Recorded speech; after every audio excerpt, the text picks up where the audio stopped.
Hello everyone, I'm Nicola and I'm Nicola and I'm the unicorn from The Crow and the Unicorn. And I met the lovely Mandy when I was in Ali Pali on a craft exhibition. And I walked past her store and I saw so many beautiful nature-based stuff.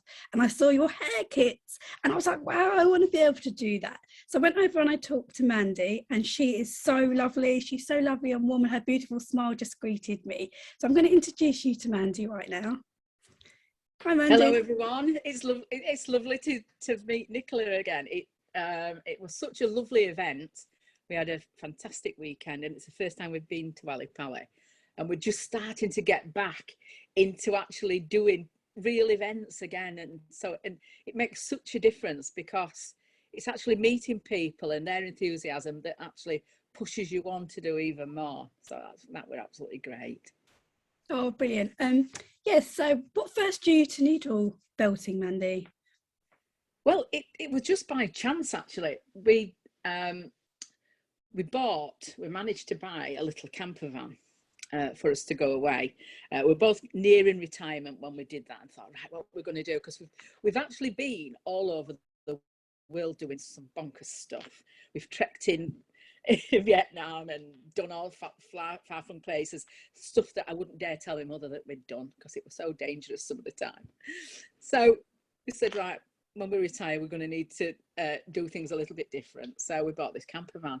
Well, I'm a crafter, and you'll know with crafters in your life, you can't just sit doing nothing. So I'm a sewer.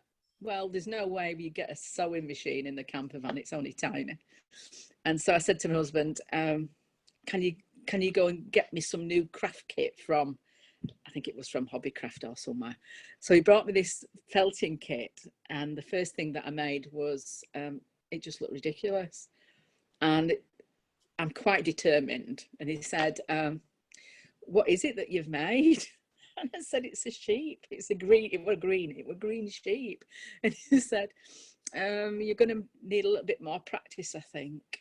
I said, okay. I said, right, my challenge is within a year, I'll be doing commissions of people's dogs and pets, and I'll send them all over the world. And that's exactly what happened. I started doing commissions for people's pets, and I was so overwhelmed with the work that I had to stop because we were so busy. I hadn't got a minute in the day. I was working full time. I was coming home and making people's dogs and sending them to New Zealand even. And I even had one sent to an island off Tasmania. How the heck did they find me? But they did. And I thought, well, I need to be able to introduce people to this craft, which I found fascinating, in a way that makes it accessible and easy. So I said, right, I'm going to start designing kits. And that's just how it's just by accident, really. That's how it set off. And then 5 years later, we've got 30 or 40 different kits available now, and return customers from all over. The return customers are absolutely key to the business, because if someone comes back to you after what they've had initially, you know that you're doing something right. Yeah, it's lovely. Can you so there might be some people who know nothing about needle common. So can you tell us a little bit more, please? I can. It's a really simple process. You don't need much equipment.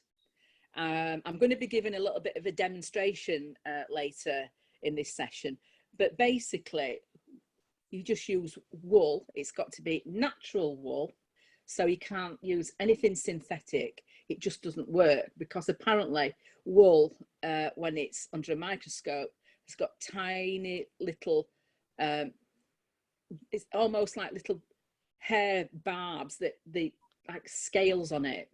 And by using a felting needle, which is very difficult to see here, but you'll see more when we do the demonstration, the felting needles are made of steel, and they've got little sharp barbs on them, and the sharp barbs catch the wool and actually take the wool in on itself until it forms a hard core.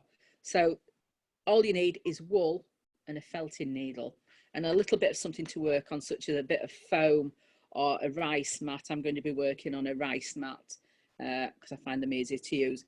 And literally, it's just about making shapes. So the demonstration I'm going to be giving a little later will be to make the shapes for a donkey, and it's just based on two very, very simple shapes. There's nothing fancy about it. It's do you know what? It's actually really therapeutic as well. Mandy showed me. I had a little go when I was in Ali Pali, and it's actually really therapeutic. So if you're like, say, if you're like in a, I mean, it's perfect for any time. But you know, when you need that little bit of stress release, and it's like, oh yes, yeah, you got to get that needle, and it's really therapeutic. I found it so therapeutic when I was doing it in Ali Pali, when all the madness was around me. So. But when we do events, face-to-face events, we did one last week in Leeds, and people, it was just a wool show, but people who were really fabulous knitters, but some people had never even seen this craft before. So it just shows how it's not as developed as a lot of other crafts. It's quite new. They reckon over about 100 years old, which is new in terms of craft. And it's only when you give them something in the hand to stick the needle in and they realise what you're talking about, because it's such a strange sensation. The wool almost crunches as you do it, and the tighter the shape becomes, the louder the crunch comes on the needle, and they go, oh yeah, I know what you mean. It's such a satisfying experience in terms of creating the shapes and getting the wool to behave in the way that it does. It's just remarkable, really, how it works. And do you remember? I remember you showing me the they've got some brilliant needles that they use, perfect needles. And I remember you telling me about the needles and the difference between the needles, isn't there? There's quite a big difference between the needles that you sell and other needles. The needles that we sell they're industrial felting needles, and you'll see these felting needles all over on the internet. And there are some really good suppliers in the UK.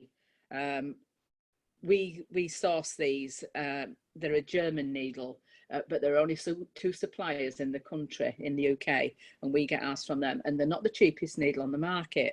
However, if you go on the website with the big A that everybody uses, you'll see them for a fraction of the price, and they look identical. And when you get them, you think, oh right, that's a bargain, but they don't actually work. They look right, but they just don't work. So it's a false economy. If you use good quality materials and good quality tools, you're not going to be disappointed. If you use cheap wools and cheap tools, you'll be disappointed with the result, and then you'll not return to it. You'll not develop the skill.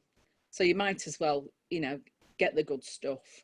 And they really, to be fair, for me, the needles are really reasonable. Like, yeah, really, for me, yeah. I mean, yeah. So they work out less than £1 each. Yeah, exactly. Yeah, they're really reasonable. And if you use them correctly, they will last a while.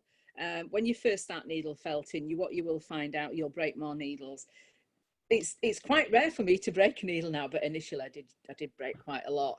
And when I do workshops, I provide all the needles free of charge. And bless her, I had one lady that broke 18 needles in 2 hours. Wow. She must have had some anger there. I felt like getting in the car and going home. Oh, man. But yeah, if you use them properly, yeah, you get some mileage out of them. And do you know what? As I said, what really drew me to her store was the nature. You know how we love our nature at the Crow and the Unicorn, and what really, really drew me to your store was the nature base. So please tell me all about that and how much you love nature. And well, all the kits that I produce, and even I produce models for myself, are all based on nature. And I think it's because of the materials. The materials lend themselves so well to creating beautiful images in terms of the art picture kits, where you can see some that I've got behind me. I've got a stargazing hare here, things like, I don't know whether you can see this. Can you see this? Yeah, this little cockerel. All sorts of animals. People just love the animals, and they love the scenes, such as the stargazer hare, the model as well, which is oh, I love them so much. I love hares. Beautiful. I decided to design this particular kit as a result of doing the picture kit with the hair on, because it's so popular. So now we get people that make the picture kit, but then they make a hair to stand in front of it as well, which is, it really brings it together. Oops. So is one of them more difficult than the other? So you have the pictures that Yeah. there's people who don't know anything about it. You have the pictures and you have the animal. So what's the difference between them? The picture kits are created on a piece of canvas that is already pre-printed. So you've got the image of what is behind the picture already there. It's a little like painting by numbers. It's a really simple process. And so you literally just put a tiny piece of wool on the canvas. It comes in an embroidery hoop, and you literally just stab the wool through and it locks it into place. And then you gradually build up the picture. The 3D models, it's using exactly the same wool and the same technique, but instead of attaching it to a canvas, you attach it to itself until you form a shape, and it builds up a shape, and then you can join the shapes together. So the materials are identical. The process is slightly different in terms of, is it a 2D picture or is it a 3D model? Some people prefer the pictures, some people prefer the models. It's a personal thing. And if you're a beginner, which one is easier? I would say probably a picture kit. I've got a really simple picture kit. It's one, I don't know whether you can see this. Oh, beautiful, love it. It's little beach huts on a beach. So there's a small selection of colours, and you can't go really wrong with it. But it's such a lovely image for this time of the year, because it kind of gets you feeling like going away. You can almost hear the sea when you look at the picture. I love this one. Especially with bank holiday coming up, with bank holiday coming up and you're wondering what to do, like it's something that you could start on bank holiday when you've got a few days free. And it's something that you can pick up and put down. So even like this weekend, we've been to the village where they film Emmerdale. Oh, okay. Yeah, it's just a little village in Bradford. There was just a cricket club there, and we camped on some land at the cricket club, and I took my felting away, and I sat and made a little mouse while we were sat watching the cricket. But then you can just put it down and pick it up later. You don't have to make a massive commitment to it. It's not like you're making a big painting and you've got to get all the gear out. You can literally just take a little bit away with you and work on it, and then it can go away. It's such a convenient thing to do. Yeah. Oh, I love it so much. And so I remember as well, when I was going onto your website and having a look at that after I'd gone to the to Ali Pali, you do a lot of free demonstrations, which I think is so lovely. We love to share our skills and share our things with everybody in our community. So can you tell me a bit more about your free demonstrations and your workshops after, please?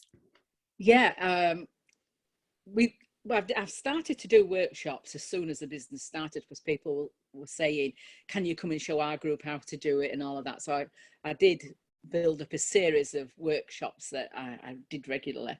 And then unfortunately, when we were all subjected to lockdowns, I decided that every Sunday what I'd do was I'd do a free workshop that lasted 3 hours.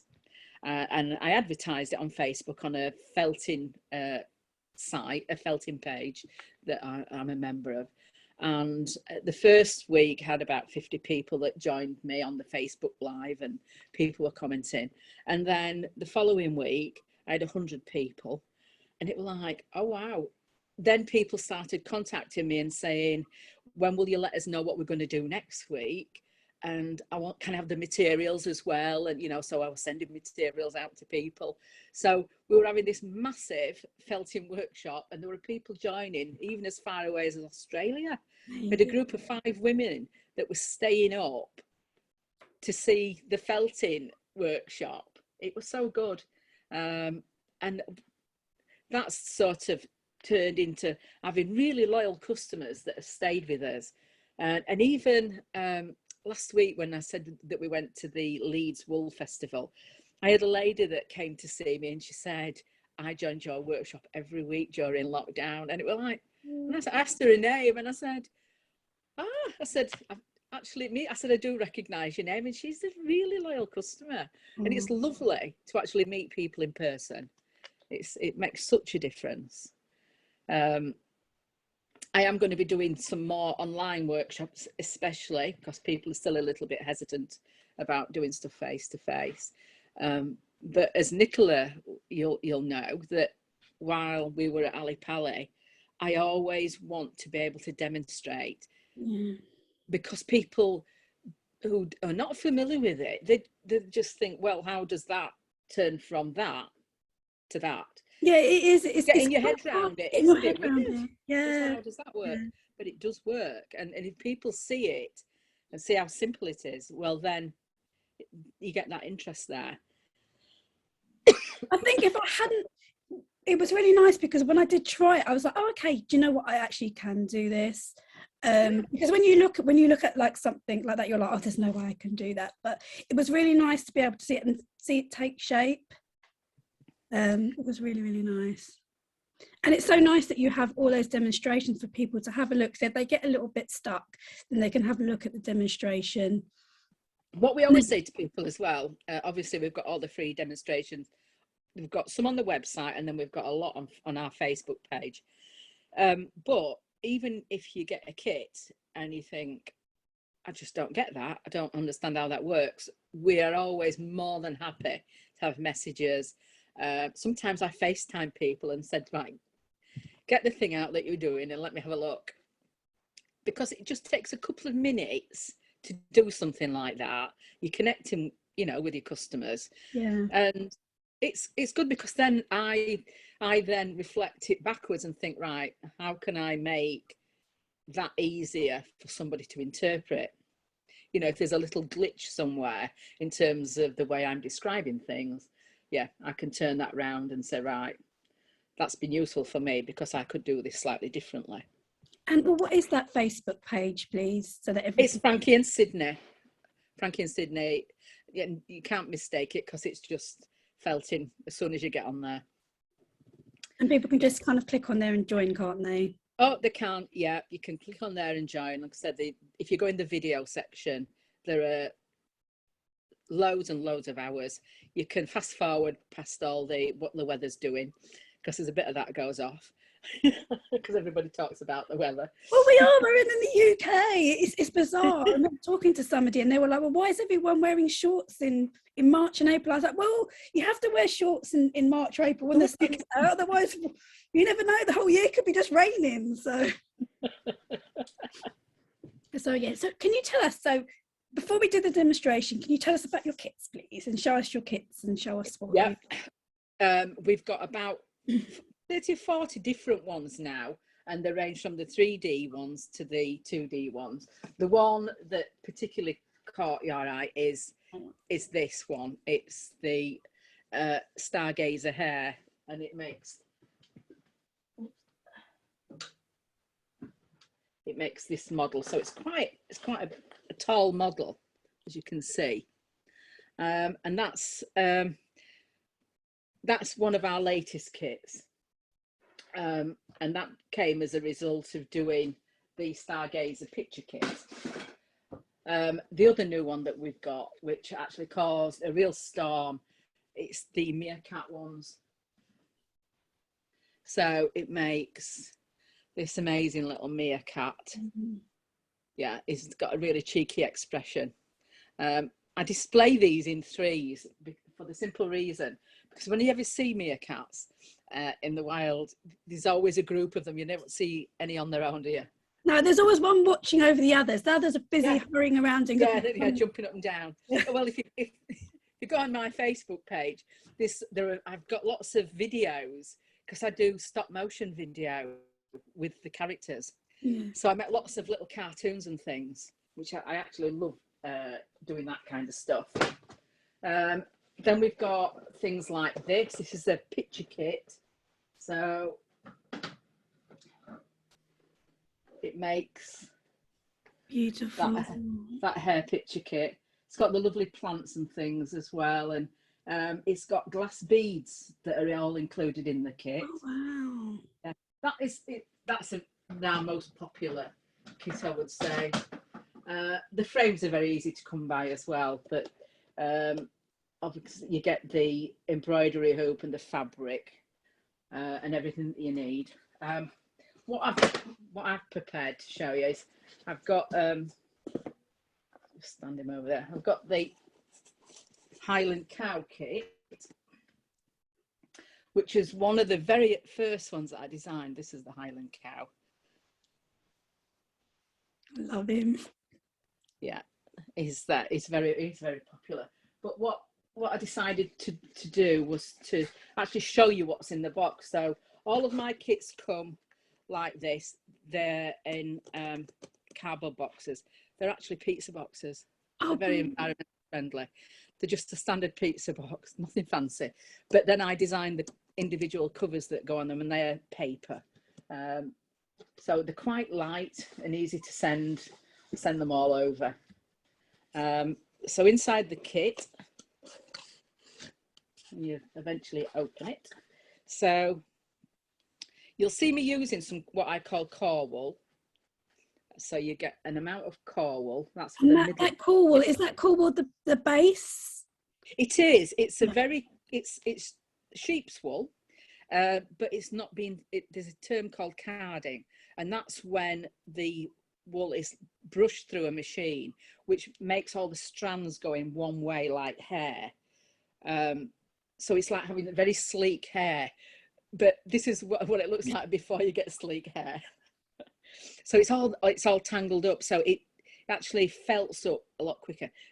I get all my wools from a local supplier, and this core wool that I use, it often comes and it's still got bits of grass in it and sticks, but it's got nothing nasty in it.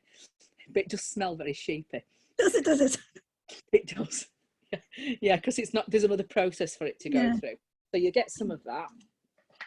You get the top coloured wools, which for the Highland Cow, they call it a beige colour, but I call it Highland Cow brown because I think it's more. Sorry, Mandy. So you'd make your base of the animal, and then you would then needle that on top of it. Yeah, you cover the shape with the wool. You get a piece of foam, and that's for you to work on, so it protects the table and it protects your needle and your fingers. And then you will get a little packet. It's a cellophane packet, which is made from trees, believe it or not. And inside the packet, you've got a sewing kit.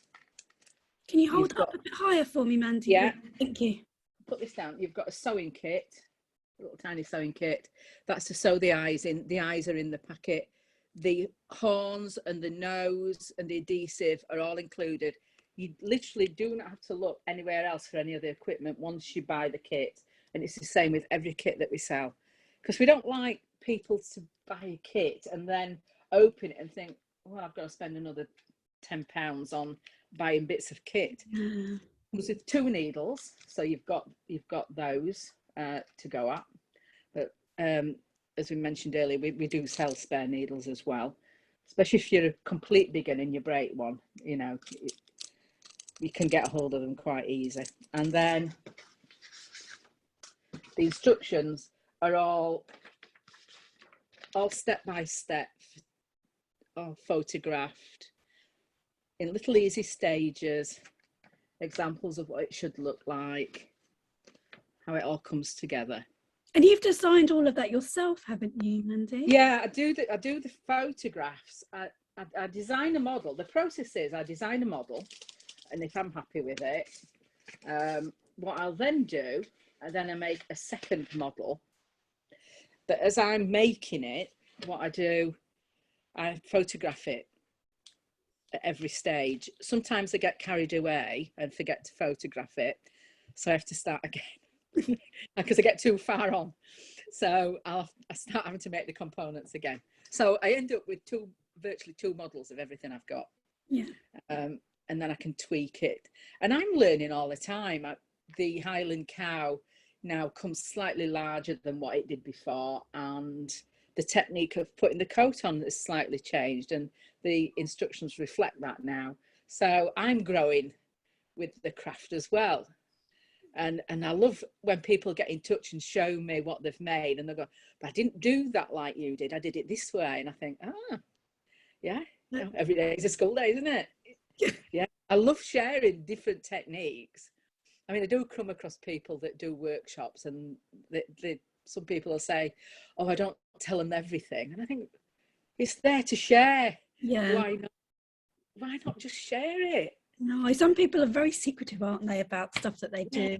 And for me, I believe in, like, if you do something, it inspires other people to then make something, and you know, it inspires other people to do stuff, and that's what's really, really important, I think. When I first started with the business, I did some sort of introductory training with the local council, and the one thing that stuck in my mind was be generous with your knowledge, because it will come back in spade loads, because people buy into you. They're not buying into your product. Yeah. They buy into your knowledge, and they appreciate it. And it's so true. You know, I'm always wanting people to get in touch and say, I've tried this, or have you got any ideas how I could make this? You know, I had a woman who said that her daughter was trying to make a cat in the USA, and the mum didn't know how to do any needle felting, and she said, have you got any tips? And I just did her a small instruction sheet, and you know, I didn't make a sale, but about 3 months later, then an order came in for a lot of woolen needles from the same woman, because she'd appreciated what we'd done. Yeah. But you don't do it for that. It's about just sharing those skills and knowledge, and then you get things back.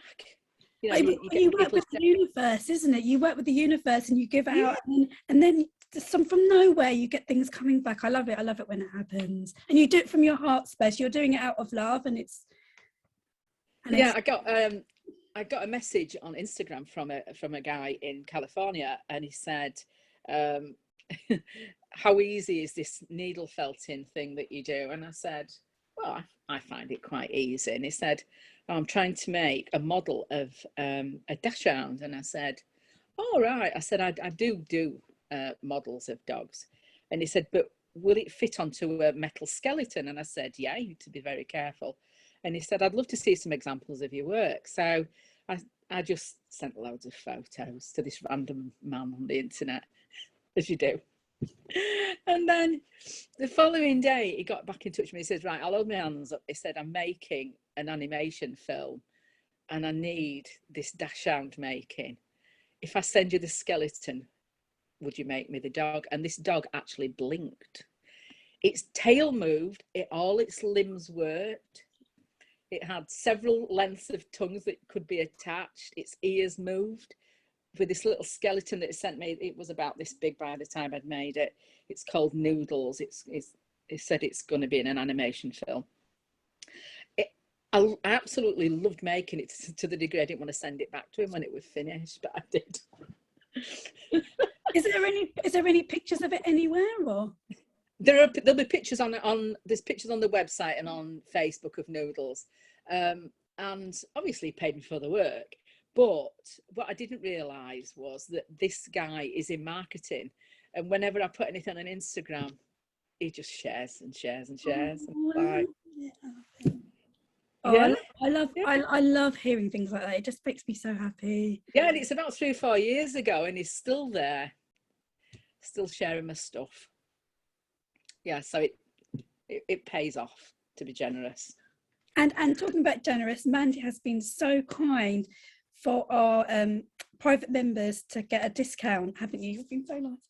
Yeah, I've created a discount code. I did send it to Nicola. Yeah. It's all you do if you're wanting to buy one of our kits, and it's applied to all the kits. When you go through the shop and you get to the page where you pay, it'll say promo code, and it's very simple. It gives you 20% off. So it says CR20. So CR20, and it'll knock that 20% off. And that discount code is available. You can share it with people that you know. It can be used multiple times, and it will. I've set it to end in October, so it's got a 6-month lifespan. Well, that's so generous of you. I'm so grateful. Thank you so much. No, you're welcome. It'd be great to see. It'd be great to see some of your crafters giving this a go. Oh, I know, and hopefully we'll post it up on the pages and show us what they've made and everything. Should be brilliant. That'd be lovely. Oh yes, and this is the wall. You do walls as well, haven't you? Don't you? So your wall. And what I love about them, as I said, as I was talking to Mandy about, is it's really environmentally friendly. That you use like boxes and stuff like, and that's what I really love as well about your kits. It's not loads and loads of plastic. I hate things. Yeah, we try to be as lean in using plastics as possible. You know, I even designed the little wool bands that go on the wall. So I buy the wool, obviously I buy it in bulk. It doesn't come like this, so I have to weigh it out. Yeah. And so sometimes I have a purple day or a pink day where I'm weighing wool out. Oh, I love pink. Pink's my favourite colour. Yeah, sometimes I have a puffing day where I'll be putting puffing kits together. So every day is different. I work from my home in the back garden. I absolutely love it. That space is beautiful behind you, and that's where it's such a beautiful space to work in. How lovely.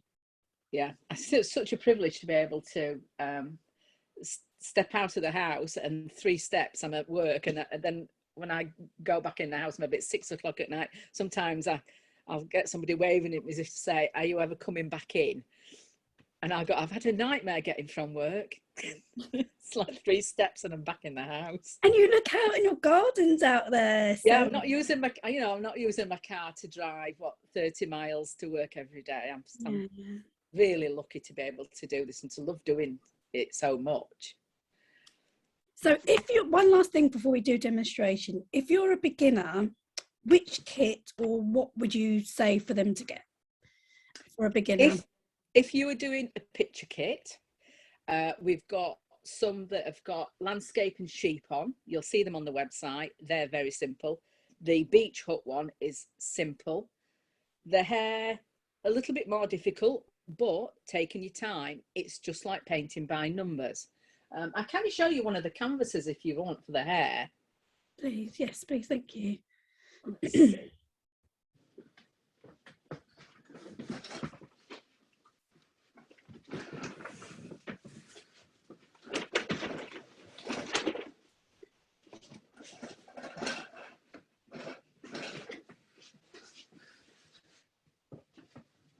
Sorry about that. That's okay, no worries.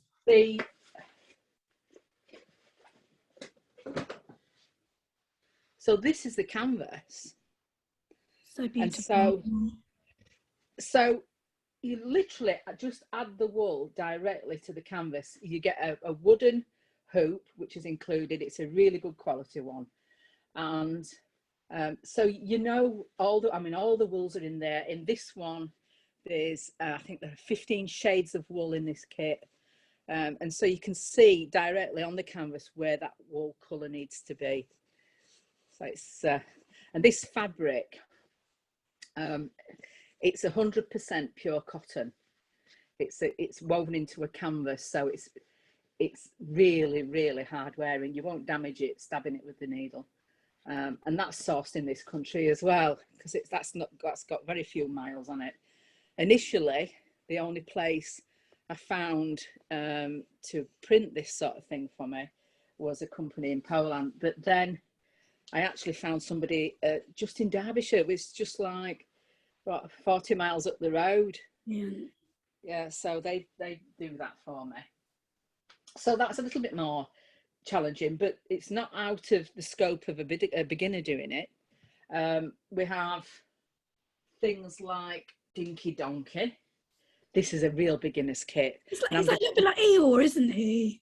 Yeah, he is. He looks a bit like Eeyore. I mean, there's not a donkey in the world that looks like this, a real donkey, let's face it. But everybody knows it's a donkey. Yeah. It's because it's the characterization of the faces and stuff. And because it's such a simple shape, this shape lends itself to all different animals. I've got a puffin that uses the same shapes, but instead of the nose being wide at this side, you actually turn the shape round so it's got a beak. So it's, you know, it's easily achievable by a complete beginner. The hair,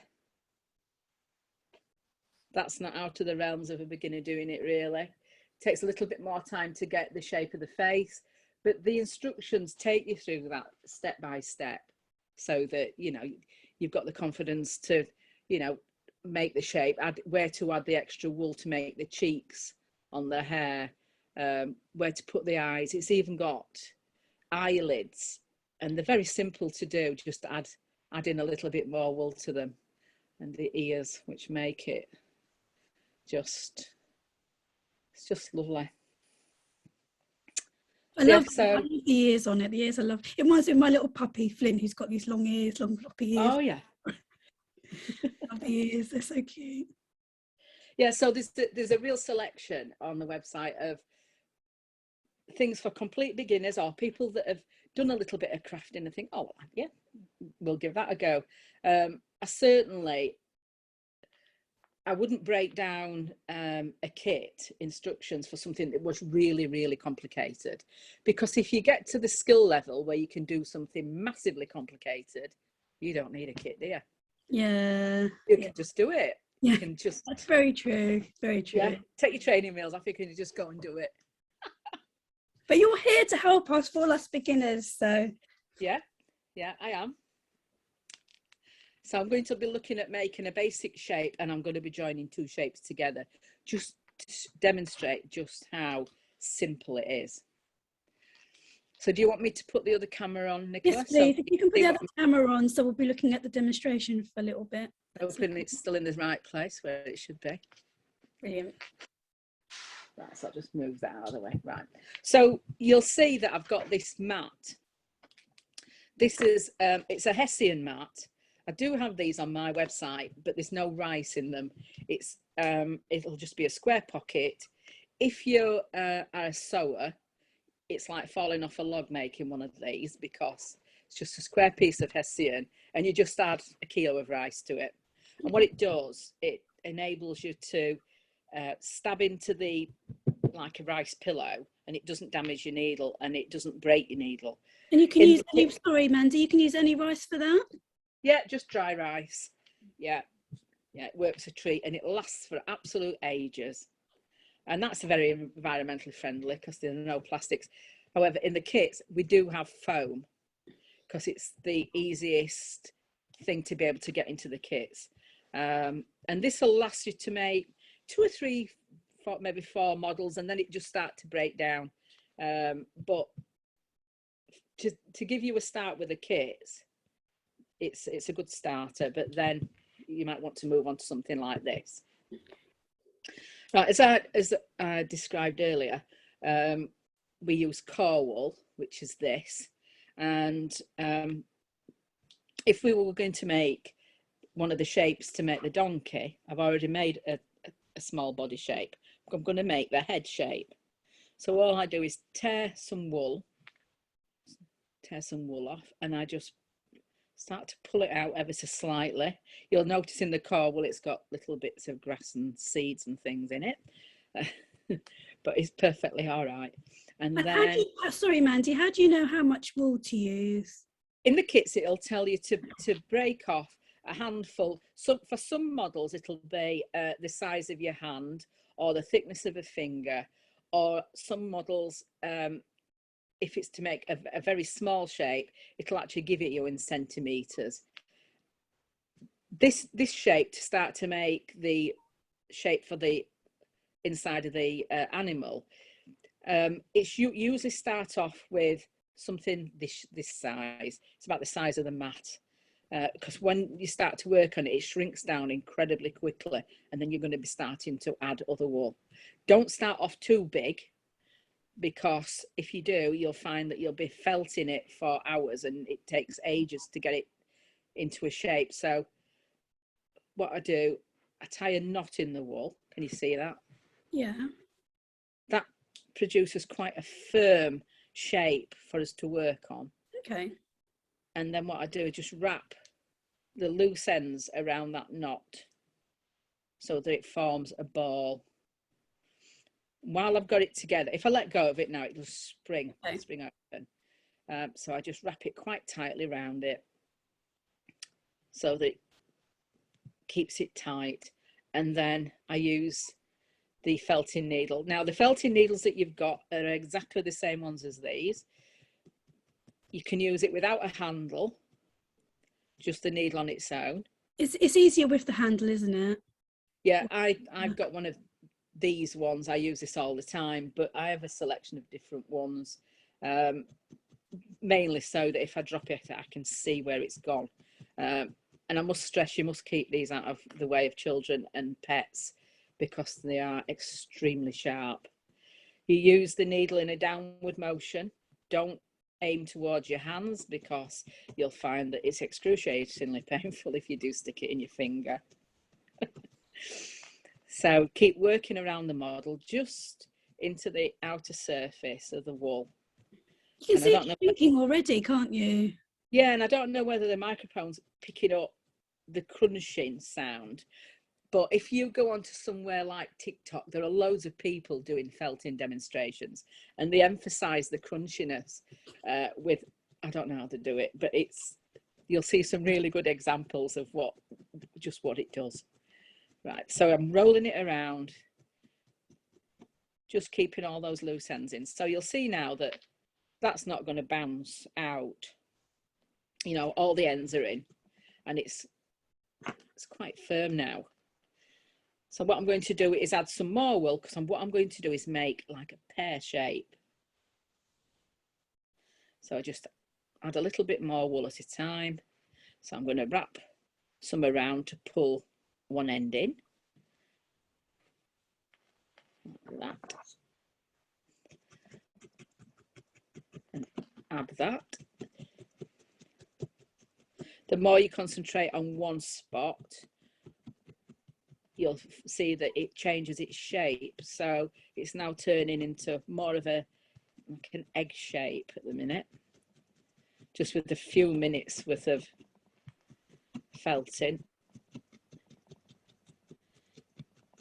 Can you hear that?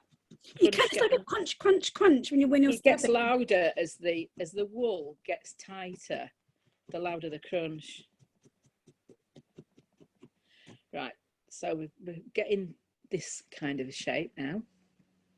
Good, and a little bit more around this fatter end, and then I'm going to show you how it relates to this donkey. So I'm just adding a little more. It's a lot quicker than I thought it would be. It is super quick. Now that's the middle. That's the donkey's face. Let me see if I can get this to line up properly. I'm working in mirror image, which makes it really tricky. Right, so. Oh yeah, it's donkey's head. Yeah, let's see if I can just lift this camera up ever so slightly. Right, so that's the donkey's head. Can you see? Like a little pear, yeah. Yeah, and you put that at the side of it. That's all it is. It's because of the extra detail that we've put on the mouth and the nostrils and the little bridle and the eye. But it starts its life off just as a little pear shape like this. What we'd do then is cover it in the brown wool. You would literally, I'm going to use blue wool on this just to show you, just add some colour.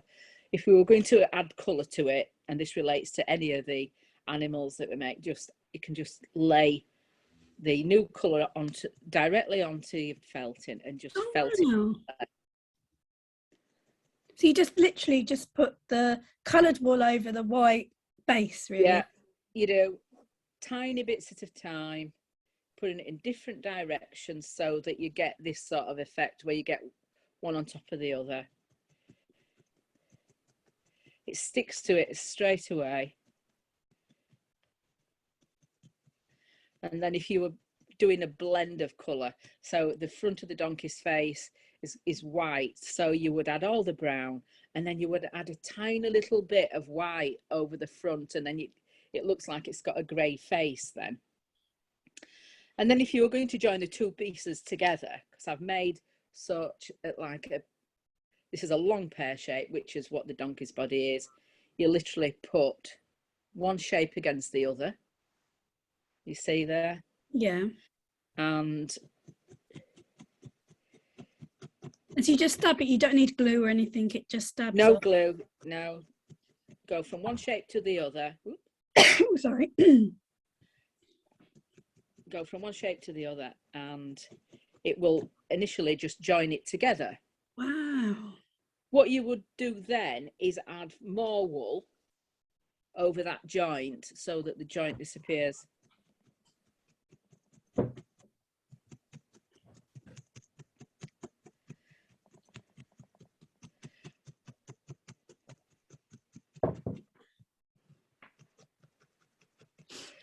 So that's joined them together. Amazing. Yeah, so if you were to go wrong at this point, you can rip the pieces apart. It has no effect on it whatsoever. Sometimes when I've been making things and deciding what shape, if I felted it firm enough, you can actually cut it with scissors and shape it, and then you can add more wool over the top. So it's quite forgiving. It's not like dropping a stitch at knitting or crochet, and then you get to the end and realise you've got a hole in it, and then with this, if they've got a hole in it, you just put a bit of wool over it and just felt it in. So it's very forgiving. Yeah, so you can't really go wrong with it, because if you're not satisfied with the shape you've got, or you think actually that's not big enough, add some more or take some away, and you'll get the shapes.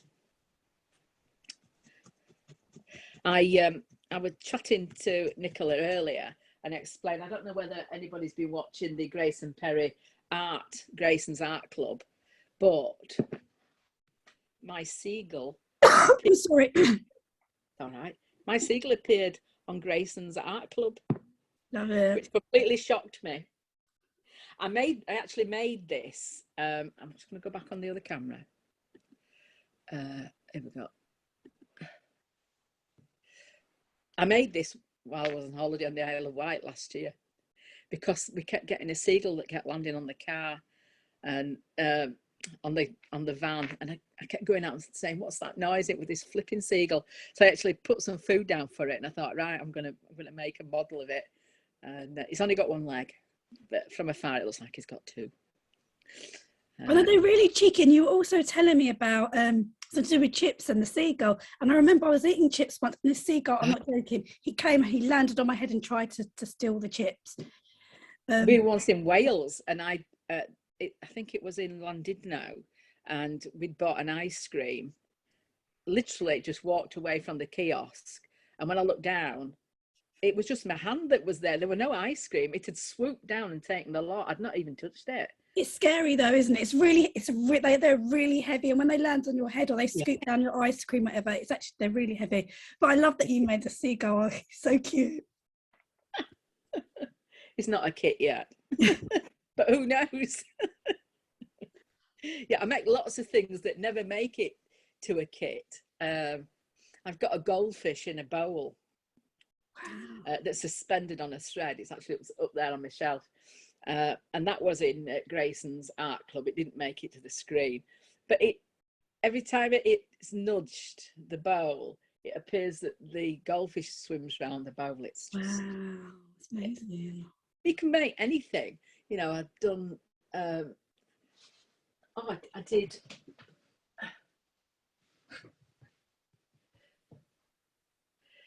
It's my knitting friend. She sits on a settee that I even made the settee, but you can't see the settee. It's too big to put on the shelf. So she actually sits with knitting needles and knitting, but I dropped the knitting off it this morning. But so you can develop your skills into doing all kinds of things. And I use these for making the stop motion videos. So you'll see a film on our Facebook page, and it's called Monty's Shop. And it was done during lockdown, and his little Monty is a mouse, and he's got a friend, and they're tidying the shop up and putting a banner up for the NHS and stuff. Oh, that ended up on Look North. on the news. I love it. We're gonna have to eventually, when Shona and I get really good at it, we'll have to do a crow and a unicorn. Yes. Yeah.